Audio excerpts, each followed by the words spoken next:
Hello, and welcome to the EcoSend podcast, a weekly podcast on becoming a climate conscious business. Every week, we'll be interviewing founders, marketers, and leaders who are championing the climate. The podcast is hosted by myself, James Gill, co-founder and CEO of GoSquared, and the makers of EcoSend. If you run a business or are responsible for growing one, and you want to have a positive impact on the environment, then listen on. Every episode, our goal is for you to learn something and be inspired to take some action. Every single one of us making small changes and some large changes will add up.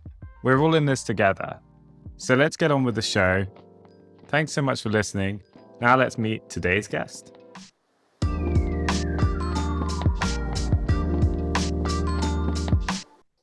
Hi there, welcome to another episode of the EcoSend podcast. And it's not just any episode this week, it's our final episode of series 1.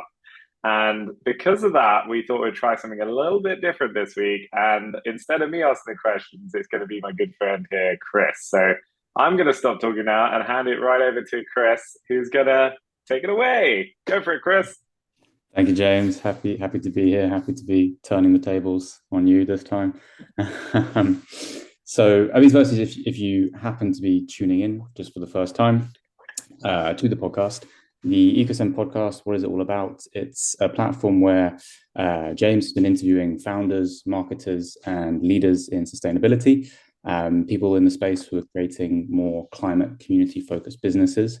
We've also been using the podcast to document our own journey here at GoSquared as we take our next steps to becoming a more climate-focused business, learning the things we should and we shouldn't be doing in order to move along in the right direction. So today, as we look back on the episodes of the show that James has hosted so far, I think it's going to be a great opportunity to dive into some of the lessons that we've been learning from our guests, to understand a bit more on how James, you've taken these lessons, some of the knowledge from the episodes so far, how you think that will contribute to shaping 2023 as we're on the cusp of it for you and the company. So throughout season 1, we obviously learned a lot of reasons to be concerned about the current climate situation, but also I think quite a few reasons to be hopeful for the future. I know personally I was quite surprised to hear speakers like Charlotte and Maria talking very enthusiastically about the future, and how digital channels in particular can be harnessed for good. Even channels like TikTok, which I know aren't necessarily always linked to positive climate outcomes, but stepping back and reflecting on the series as a whole, would you say you feel optimistic or pessimistic about the future of sustainability in software and business in general? Great question, Chris, and thank you for having me on the show. It's a pleasure to be here. I could get used to this. This is great. Thank you. Yeah, well, for a start, I think I'm just amazed. I feel from the show so far, like I'm amazed at where it's gotten to over. It feels like, only yesterday that we were starting to just think about doing a podcast, and I'm just so thrilled with how Series 1 has gone and how many amazing people we've ended up speaking to, and how many listeners have been getting in touch as well to say they've been enjoying it and finding it inspirational or helpful. So been very reassuring. And in terms of series 1, like as you said just there, like a whole part of the intention here was for us to educate ourselves and to educate ourselves and to share that with others. And I think that's certainly been the case. I feel like my own understanding of what businesses can be doing, should be doing, what individuals and consumers should have, are in control of, I feel like it's night and day where my understanding is. So in terms of feeling optimistic or pessimistic about the future, I am naturally an optimist. So I tend to try to see the positives in things. But I do think there's a lot to be alarmed about and a lot to be concerned about. But I think overall, my optimism is higher than ever, because the series and the show so far and all of the conversations we've been having has really made me realize how there's so many incredibly smart minds putting their all into doing something about the challenges we face. And that as a, I don't know, as a generation or as a bunch of people on the planet, like we are these people who have got to tackle this and we've got to do something about it. And I think there's lots of other challenges we could be faced with, but this is it's a critical one. And to have so many entrepreneurial, creative minds working on possible solutions and ways we can do things, whether it's, small changes in our daily lives to rethinking how companies should be doing their marketing to other huge changes that we can all be making. It feels like the the optimism is there that we've got some of our best people on this, and that we are building awareness, and especially the entrepreneurial communities that we're speaking to are putting the climate front of mind. And the world has changed a lot in 10 years with more and more people being entrepreneurial. And I think a lot of that in the last 10 years has maybe not been purely about the climate, but I think the next 10 years, there'll be just more and more of that entrepreneurial mindset combined with care and deep focus on how we address some of these climate challenges. And that should put us in good stead to tackle what's ahead of us. That definitely resonates. I think I can't quite remember the quote where the show was from. I think it was the Netflix show about the detrimental elements of social media, and the quotes along the lines of the greatest minds of our generation are all focused on getting people to click on ads. And it's been listening to the podcast that no, there are actually very switched on, very intelligent, business-minded individuals using that business acumen, but for good, and focusing on sustainable ventures and not just profit at all costs, but building successful businesses alongside positive impacts for the local community, the local environment. So a lot of encouraging elements to that. Yeah, absolutely. And I know we've talked about it quite a lot. I think we may have covered it on our on one of the first shows actually, Chris, like around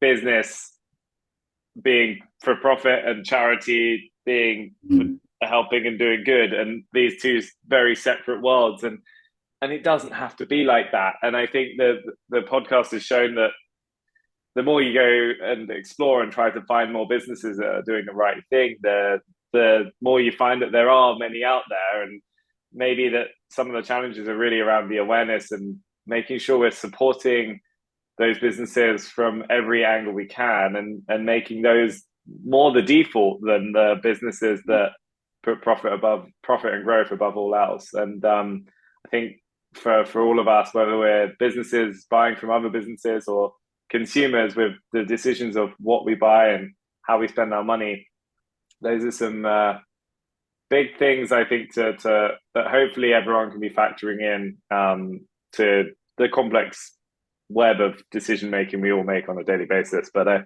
think more businesses doing more good is an upward trend, and that's something to be very positive about, I think. Absolutely. But do you feel that excuse me, do you feel that there are any particular pitfalls that these sustainability focused businesses need to be aware of, things that could potentially derail such efforts in the future? Yeah, I think that it is difficult for any businesses that have a focus on sustainability or the climate at the moment, because not everyone cares still. Not every consumer cares. Not every business cares. And you look around the world, like particularly in the UK, we have this tremendous cost of living crisis going on, which people are not necessarily putting the climate at the top of their agenda, because they've got to put bread on the table and they've got to pay bills. And Um, and so I think for any business tasked with, trying to that really wants to make an impact, you've got to remember that not everyone cares as much as you, and you got to find ways to increase education and awareness. You've got to find ways to get people to care, to find ways where there doesn't have to be a trade-off so much or a compromise that like I'm gonna pay more to support a business that cares about the climate, or I'm going to have an inferior product because it's more sustainably made. Um, I think sometimes I think that has been a challenge, and it continues to be a challenge for businesses, and but it's surmountable, and I know that's something we definitely try to do with what we're doing with EcoSend, where we're trying to build a product that you don't have to compromise on functionality and features, but you are doing something that is positive, having a positive impact on climate causes. You're putting your money into a business that is then putting its money into the right places. And so I think yeah, for businesses, it's about remembering that there's still a long way to go before 100% of the population cares about the same stuff that you care about. And I also think that, yeah, in some ways it can be quite easy to get complacent. You can do one or two things. You can, as we have started doing, planting trees, you can do things like that these days, which are, you don't have to go get a shovel to go plant a tree. There are services you can give £5. Like any of us could go online and pay £5 and plant probably many trees right now. But that is not in itself addressing the problems we really need to face. It's certainly not hurting, and it's great. Like we all like doing more of that is great. Like it's much better seeing people spend £5 and plant trees rather than £5 and I don't know, buy a plastic toy or something. But it's not about that in isolation. It's about making bigger changes in our lives, in our way we run businesses, and um, and making some tougher decisions, and remembering that like there's a lot of bad stuff the world is we as a population have been doing to the planet for a very long time. And because we're getting more aware of it now, and we're starting to do things about it now, doesn't mean we're going to get ourselves to the place we need to fast enough. We've got to undo decades of bad stuff, and that is that is not something we can be complacent about. We've got a lot of work to do, and for the most part, we're just getting started as a human race, I think. Um, so yeah, I'm not. I think yeah, don't get complacent, and don't fool yourself into thinking that everyone cares as much as you do, because I think the vast majority of the world, unfortunately, still needs to care more. Yeah. Absolutely. It feels like such a crucial point, making people care. And I think it was Sanjay at On Hand mentioning needing to gamify for good. So it has to be that doing the right thing is incentivized, and it's not seen as a trade-off where you get less, but you're doing a good thing and you kind of feel a sort of shame or shamed into doing it, or you have to do it. It's actually, Yeah. this is also, there's a positive reason for you as well. It's that Yeah. getting a win for people, I think, is so important. Yeah. There was a great phrase I think Sanjay had, which it is escaping my mind now, but it was along the lines of like essentially win, win, win. um, for like the more people can do the right thing and they benefit from it, the climate benefits from it, other people benefit from it. Like there's a lot of things in the world that no one actually is losing out from, and finding those activities, those things we can be doing, is great. I'll try and find the phrase I'm trying to think of, but it escapes me now, which is annoying. Check out the Sanjay episode if if that intrigues you too. I know I've learned a ton from season one about how some of these businesses are responding to help address the climate challenge. I think it's something I was very much in the dark about before myself. I somewhat presumed that tackling climate was relegated to activists and in some cases to politicians, but that the business sector largely stood outside of this, or if anything, it was a negative contributing factor. How would you say your impression of let's say, the state of sustainability in software was prior to hosting the podcast, and how has that changed to how you see things now? Yeah, I think we've still got a long way to go on, particularly with software and the understanding of the carbon footprint of our digital activities is still, I talk about this as if the podcast was started years ago, but only a few months ago, if that actually, and I think in that short time, there's been a big realization for us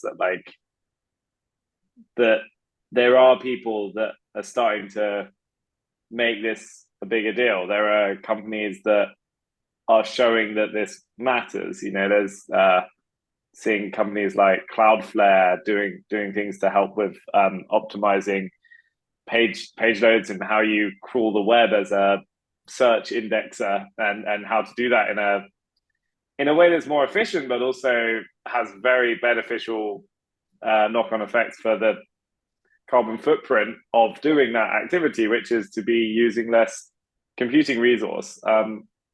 And so, yeah, I think there's growing awareness, and you're starting to see it seep into mainstream media with people realizing that actually all these websites you use, all of the software you might use as a business, but all of the Netflix you watch, the whatever activities you have, those all reside on data servers in data centers, which are powered by energy which comes from a grid somewhere. And more often than I think anyone would like, that's not coming from lovely clean solar or other renewable sources. So I think there's this growing awareness. Again, though, I think it comes back to the sort of the no compromise thing, because it's partly these services aren't necessarily going to change by themselves. So I think a lot of the change that needs to happen there is more competition, and I think more brands will start to exist that are digital brands that have a focus on the climate and show provably what they're doing to offset or undo the carbon emissions that are being caused by the digital sector. So I think people, there is certainly more and more awareness. We're still just at the very earliest stages of that awareness, and I think sometimes I can be lured into hoping that things are getting a lot better a lot quicker than they are. You see in the UK we've had coal power stations starting to be built. Even in the UK this year, this month, I think, new coal-powered power stations being built. And when you hear about things like that happening here and around the world, you realize that for all the work going on with greener and cleaner energy, energy sources, which is ultimately what helps with a lot of the carbon footprint of digital, we're still doing some really stupid things as a human race. So we've got to fix up some of that, and I think the next few years are going to see, or maybe even the next few months, the hopefully more and more software businesses, digital businesses, not ignoring the impact they have on the world. Absolutely. And taking things a bit more internally, I suppose. Obviously, here at GoSquared, we've been making quite a concentrated effort recently to make sustainability a really central focus to our mission, and with our new EcoSend platform. And a lot of the guests on the podcast are already really leading the way in terms of building brands or platforms who have a positive impact on local community and on environment. It'd be great to know, have you found any examples in particular you'd like to incorporate into GoSquared or into EcoSend as we look to the year to come? Yeah, for sure. I mean, there's almost something we could pull out from like every episode, I feel. But I think I'd probably have to start with Sanjay from On Hand again, in that a lot of the activities we've done as a team have been influenced and inspired by using On Hand, Absolutely. which has been huge. So that, and within that, there's been aspects of like the benefits to us as a team getting together. There's been the friendly competition of who can get the most points and plant the most trees. Always Um, handy. and yeah, you know, I think that's been a very like breaking that into the team and our culture, and as we go into the new year, bringing new people onto the team, like that's been, I think that's become very core to like our, yeah, our culture as a team, and so that's been fantastic. I think in similar ways, like we had the episode with Nudge app and Meg and Jenna talking about like how we can be making small changes. I've always been a fan of like atomic habits and things like that, where you make small changes, but you know, get 1% better each day or whatever, and those actually have huge like impact when you look at them in the longer run. And so I like that as well, because it overlaps a lot. Like, you know, you don't have to, I don't know, go out and buy a Tesla tomorrow, and that's the only thing you can do to go green. I mean, you'd probably be better off not having a car at all. But anyway, let's not go down that route. But going and like making small changes, like switching some lights off and being more conscious of those things, like starts baking in this like different way of thinking into your daily life. And I love that. I think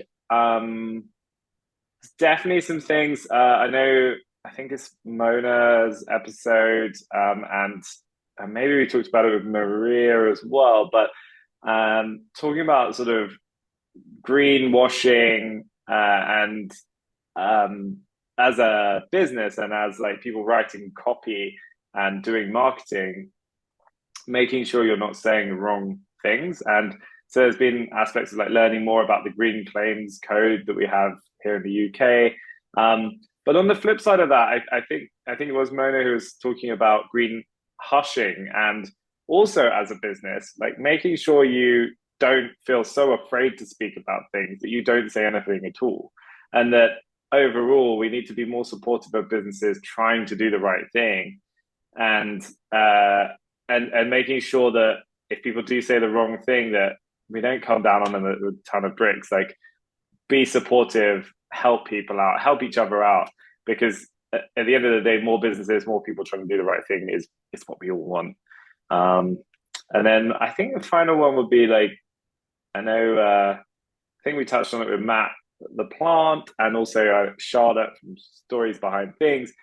The sort of narrative you're weaving and how you articulate a story around what you're doing as a business. And I think people love a good story, and with this, I think it can be a really great way to bring people into your way of thinking, and encourage more people to do the right thing. If you can have a great story that shows the reason for why you care about this, and what your intentions are, what your mission is. So I don't know. That's to name a few things, but so many more things. If I go and listen to the whole series again, I'm sure I'd come up with another 20 things that we probably want to do based off all the great chats we've had.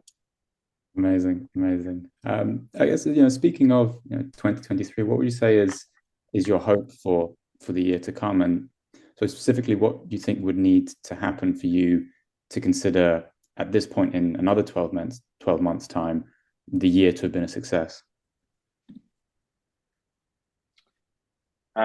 Yeah, I guess first of all, to be driving around in electric Aston Martins. No, I think 2023 feels like a year that's pivotal for a lot of businesses to really be stepping up to the mark. I feel like in some ways we've been building up and building up in 2022 to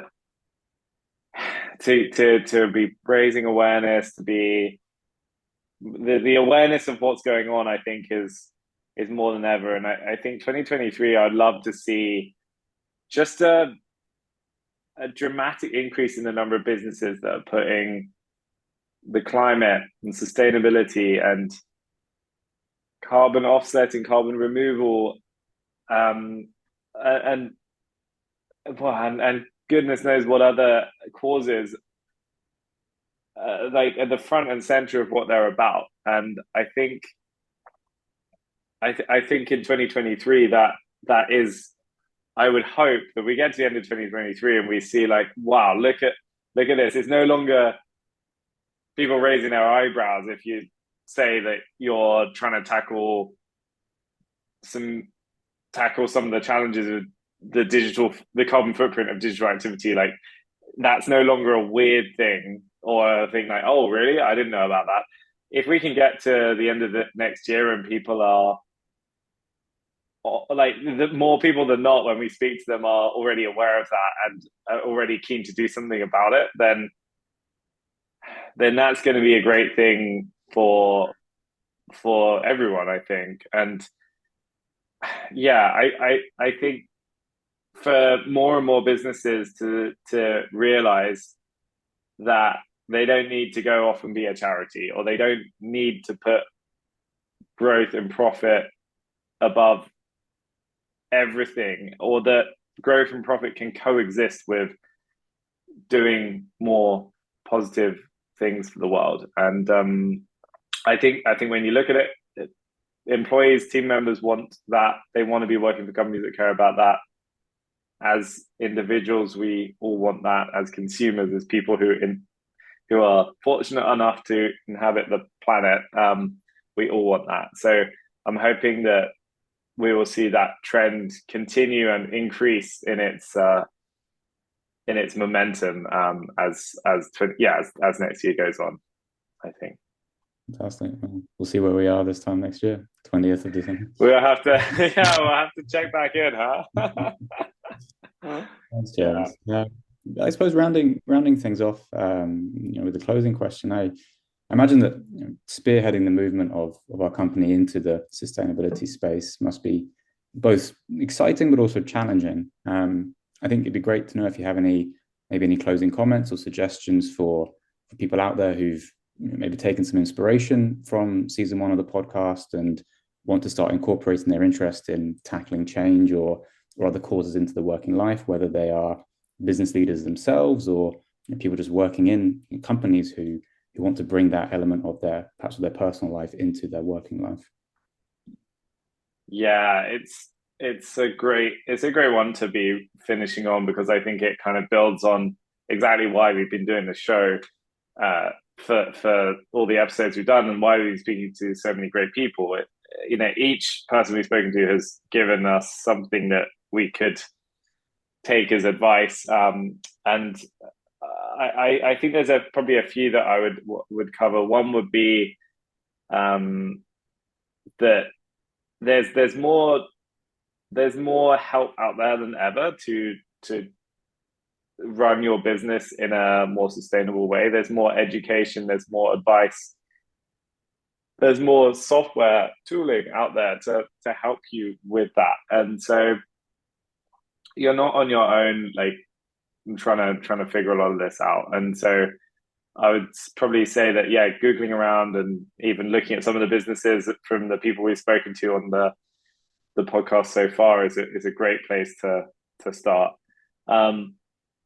I'd also say that don't relegate these matters to one person in the company. I think it's important to have one person who's like the leading the charge, like making it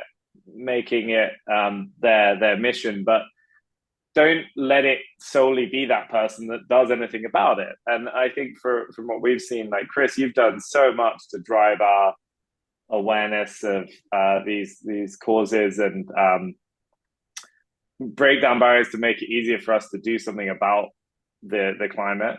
But we've also, I think, done a good job of making sure everyone on the team can get involved and can be part of it. And that's been just such a great thing for us and team morale and bringing us together and sharing those kind of values together. And it's also meant we have more impact because there's more people doing more things. And then each of those people, they go home and they then talk to family members and friends about it, and it sort of spreads more and more. So there's so much benefit from it being considered a team thing to care about this stuff.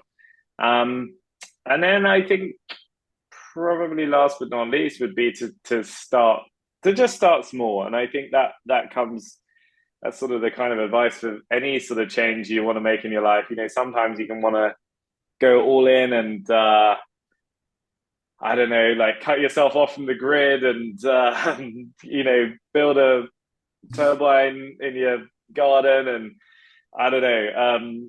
Yeah, you can try and do it all, and maybe some people that's feasible, but I think there's this temptation to make some really big changes, a bit like whether it's New Year's resolutions and you want to run a marathon, you want to go change your diet up completely, and you also want to become an artist as well. And the chances are you won't be able to keep all of those things happening, even when you get to the end of January, let alone at the end of the year.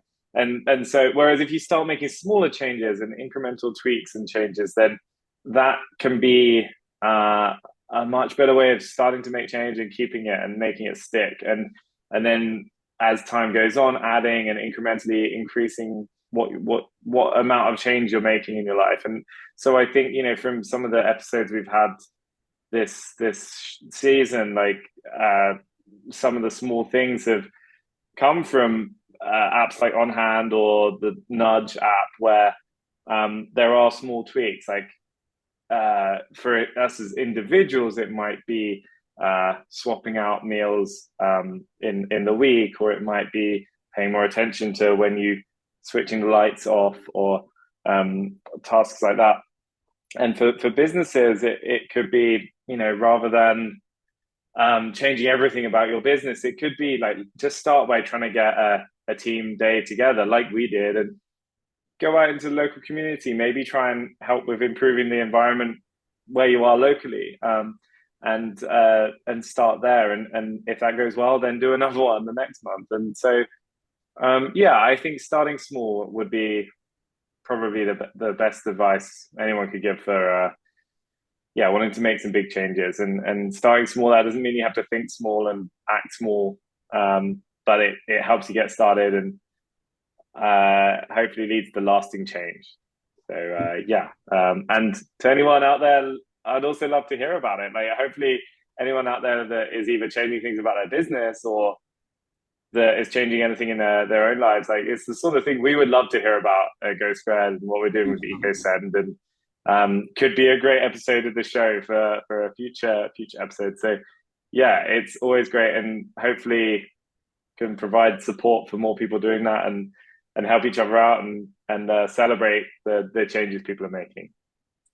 Thank you, James. Great way to round off the episode. I think as much as there's a challenge that faces all of us, this season's really highlighted that there's a lot of reasons to be hopeful, and there's a lot of exciting ways to make impactful, positive change. And thank you, for reiterating and summarising the whole season. Thank you for letting me commandeer the interview seat for this episode. Thank you very much for being in the hot seat. It's been a pleasure. Thank you to everyone for listening throughout the podcast, and to everyone listening now. Please do remember to leave comments, likes on the podcast platform wherever you're listening. James, where's the best place for people to find you these days? Well, usually at the other end of the inbox at ecosend.io, but also if Twitter still exists when this podcast goes out, I'm James J. Gill on Twitter, and although also email address is james@GoSquared.com, so you can ping me there too. Amazing. It's been a pleasure, James. Thank you very much. Thanks so much, Chris. Catch you next time.